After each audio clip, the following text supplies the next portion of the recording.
तर नोटिशीला स्थगिती देण्याऐवजी रद्द करा असं आदित्य ठाकरे म्हणतात। दुसरीकडे दादरमधल्या हनुमान मंदिराच्या पाडकामाला रेल्वेकडून स्थगिती देण्यात आलेली आहे। याच मुद्द्यावर आदित्य ठाकरेंनी आता प्रतिक्रिया सुद्धा दिलेली आहे। मंदिराचं कोणतेही पाडकाम केलं जाणार नाही असं मंगलप्रभात लोढा यांनी म्हटलंय। हनुमान मंदिरात नियमित पूजा सुरूच राहणार असंही लोढांनी स्पष्ट केलं। आणि आमचे अध्यक्ष आशिष सलाडजी आणि विश्व हिंदू परिषदचे आणि बजरंग दलचे सर्व नेते स्वतः अश्विनी वैष्णव साहेबांशी बोलले। जे स्थानिक जे जनरल मॅनेजर आहे मीना साहेब त्याच्याशी बोलले।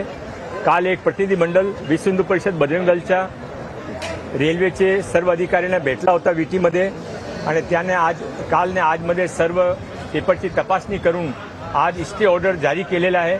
आपण समजू शकता की कानूनमध्ये एक प्रोसेस असता, काय एक नोटीस झाला तर पूर्वी त्याने स्टे करावा लागता, नंतर ते तपासणी करून ते ऑर्डर कॅन्सल करता। आज हे फर्स्ट स्टेज पूर्ण झाली आहे। आता मंदिरचं काय होणार नाही, मंदिरमध्ये पूर्वीप्रमाणे आरती आणि धर्म आराधना सुरू राहणार।